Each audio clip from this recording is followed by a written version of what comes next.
Okay, so the very first episode of Rediscovering God.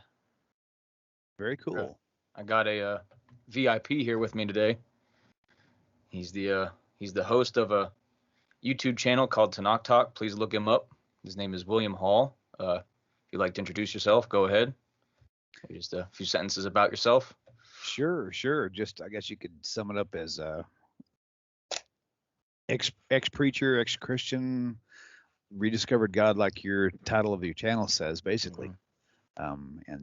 Yeah, a lot of family members in the past, all my male relatives for generations were all preachers and pastors, and I'm the first one who fell from grace, if you will. I know exactly what that's like, bro. Okay, so that'll take me to my first question. How long has it been since you actually rejected the claims of Christianity?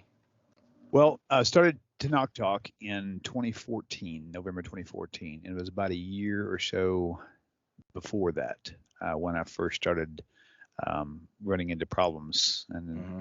basically right around Passover of 2012, I think is whenever I first started. Actually, it was earlier than that. It was like 2010 when I first started seeing issues. About Okay. about 2012, 2013 when I finally pulled the trigger on just leaving it behind altogether. Okay.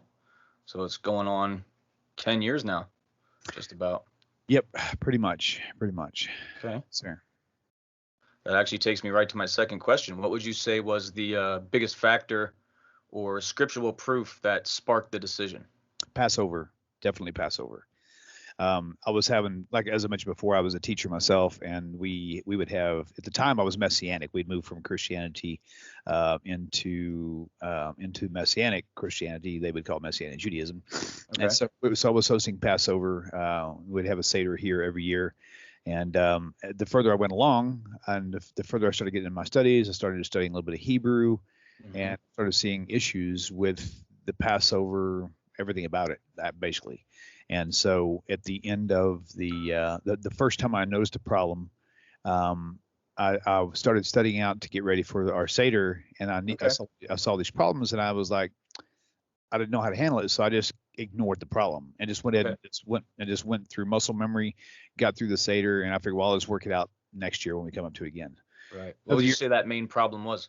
there was actually everything in it. There was everyone. Everything in it. When I first started studying it, like for really from the Hebrew perspective and also from the historic perspective, everything I ever taught started. None of it made sense. I was like, Right. wait, None of it. this doesn't work. That doesn't work. I'm like, so I just kind of ignored it though, because I was thinking surely it's just probably just a whim I'm on. I'll just go through it. Next year we'll come across it. I'll do the same thing again. Hmm. Next year came around, and I saw the problems again, and I was wanting to get it earlier, but I forgot. So it was Right. last minute again. And so I started doing some studies, and I actually reached out to some of my Messianic teacher friends to find and ask them, hey, how do you guys get past this, and how do you get past this, and how do you get past this? They told me the same answers I already knew, which then they didn't work. And I Right. was like, well, that kind of bites. And so I was like, well, so this time I just kind of I took the Seder. We did the Seder meal, but I didn't do anything at all. We just kind of like socialized. And Okay. at the time I was struggling about the third Passover, and I really studied it out before that third one hit or right at it. I was like, done. I can't do this anymore. And did you guys have a like a Messianic Judaism Haggadah or? Yeah, we had a Messianic Haggadah for there for sure. We even had Messianic Sidurs that we would use for certain prayers, and yeah, and so but after the second year though, I didn't use it. That's why I said the first year I went ahead and used it because it was kind of a last minute thing. And I was like, well, it's probably just my misunderstanding. Let's just go forward. Okay. So Got it. first Got year it. used it. The second year I didn't use that, and we just kind of like we did a couple things, but then we just more socialized that Right. second year. By the third year, I was like, well, we can't do Can't this. do this anymore. Right. Okay. Would you say that there was any spiritual or religious abuse that was a factor in your decision to leave? And if not, looking back, do you recognize any type of abusive behavior in the Christian world you were brought up in? I wouldn't say that any kind of abuse was a factor in me leaving. It was purely scriptural, but there was repercussions, some abuse, some spiritual Mhm. repercussions. Not spiritual. Well, I'd say spiritual, meaning that other people who claimed to be spiritual people Right. came out and started attacking me for our decision. One fellow even who was a really well known teacher in the Messianic movement at that time even came to my house to try to coach me back to in the Messianic movement. Wow. And he came in, and at first he was talking. We were all talking nice. My son and daughter were there. They were real young. My son and my wife were in the kitchen. My daughter was on the couch, and he's sitting there. And the more questions he asked, I would have to give him answers to these questions, and he didn't like them, and he started getting angry. Yeah. Yep. And then before you know it, I was like, you know what? If we can't really talk, peacefully, I says, I think we probably should just end this thing. Well, he got up, kind of slammed his chair down, walked towards the front door, and on his way out, he basically told me, he said, if this was the days of Pentecost, he goes, I would take a spear and drive you and your wife to the ground myself, right in front of my kids. Wow. I was like, wow. And just for all the viewers to be clear, you came from a charismatic sect of the Messianic movement? Well, originally I was born into Christianity. I was raised in, it was more of a Baptist thing. And then later on in life, we moved to the charismatic, non-denominational Christianity, speaking in tongues, and all this other stuff. I did that as well. And then it was the last 3 years prior to my exit, where I moved into the Messianic movement. And I wouldn't call them charismatic, because to me, charismatic really has a lot to do with speaking in tongues and all those other fun stuff, but very, very deeply rooted in Hebrew and learning the language and doing things and all this other stuff. And so that's where I spent the last 3 years prior to my exit. Okay.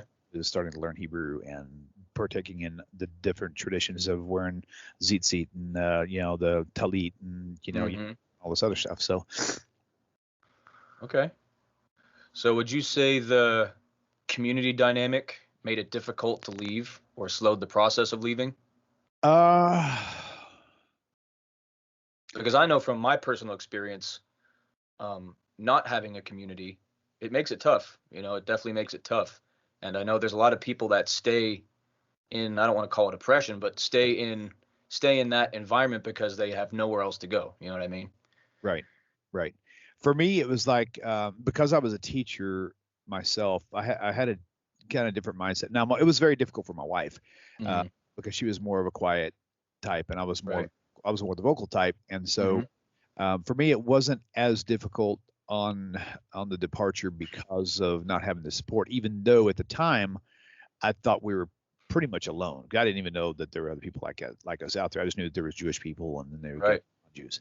And so it was awkward, but it didn't really make it harder for me because, again, once I see something and it makes sense to me, I have to act on it. Exactly. What I mean? People think, and that's kind of what pushed me along. My wife was a little bit more concerned. She did, however, come to the same conclusion I did, slightly before I did. She saw my red flags whenever I stopped adding, the name Yeshua in all the prayers. And she began to question me early on. And when I told her, I said, hey, I'm not really so sure about Jesus being the Messiah, but whatever. And she got worried. And so she started studying it herself. And then, like I said, she kind of beat me. It's cool. It's very cool. Yeah. I mean, we've talked before. I come from a very similar background, minus the Messianic Judaism part. Right. But I completely agree. I was preaching youth ministry. I was leading seminars. I was doing prayer meetings, all sorts of different stuff. And it just comes to that point where you have that one verse or the slew of verses or whatever it is, and you just can't ignore it any longer. Right. And it's, I don't think like the rejection is the tough part. It's having the feeling of everyone that you love against you is the tough part. Yeah. It is the being alone. Not like you said, for me, it wasn't even the rejection. Like, we don't like you or anymore. It was in fact, they're just not there anymore. Now you're literally, like Abraham leaving his homeland, And I was actually told by ministers I trust that I was listening to the wrong Jews. Right. And it's like, well, that doesn't even make sense, because the correct Jews, in your opinion, aren't Jews at all, And right. I don't know, it was just like every argument that was presented was hardly an argument at all. You know what I mean? It was simply just I mean, I hate to use the term, but anti-Semitic, even if not intended to be. Right. Yeah. Do you believe that the ministry or clergy withheld knowledge knowingly, or do you think they were sincere and simply just didn't know themselves? I think that most of them, when I say most, I literally mean like 99.999. There may be only a super small percentage of those people who even remotely knew anything remotely about Hebrew or anything else for that matter. So I don't think it was actually intentionally held out. I just think that most people don't know. Right. The issue is that they're so ingrained, whether they're were born into it or even the new people who heard the gospel of Jesus for the first time as an adult. They're so and they're so understanding of the culture in America that most of the population is Christian, so it must be right. So once it's presented there, they just take it hook, line, and sinker.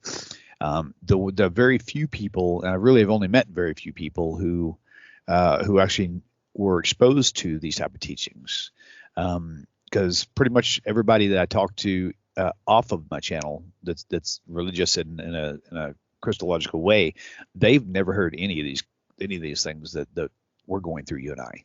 Right. That the Jewish people teach about what their scriptures say, Mm-hmm. scriptures actually do say, and how Jesus never fulfilled a single prophecy. That was the mind blow of all. Like, not even. Right. I'm like, the first time I told this to somebody, said, "Yeah, sure he did. He was Jewish." Well, that's being Jewish is not fulfillment. It's a qualification. There's a difference. Exactly. So anyway, that's kind of that part. Right.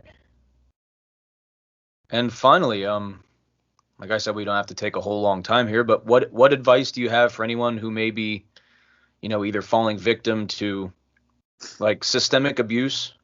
And when I say abuse, I don't necessarily mean that they are, being physically or verbally abused, but simply just, I know that there are,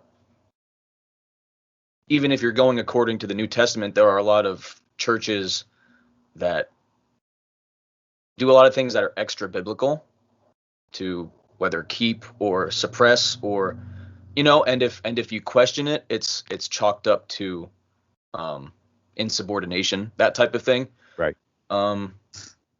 But what advice we have for someone that might be going through that or has noticed these discrepancies and wants to leave but can't because of, anything like that? What advice would you have? My advice would be pretty simple. If you're watching this video even, you're probably already suspicious about what's going on with the Christian teachings. My advice would be you're suspicious because you see something that is actually wrong, right? Mm-hmm. Don't go to them because they are going to segregate you. They're going to, they'll even, I've talked to so many people who've given testimonies on my show who they pretty much got pushed out of the church because of their questions. If you really, really want the answers, go to the author. Go to the people who wrote the Hebrew scriptures, and that is the Jewish people. Don't go to the Messianic Jews who accept the New Testament, because the New Testament and the Old Testament, they don't belong together. That's not even called the Old Testament, as we all know. Right, exactly. Christians called it to try to prove theirs is the New Testament.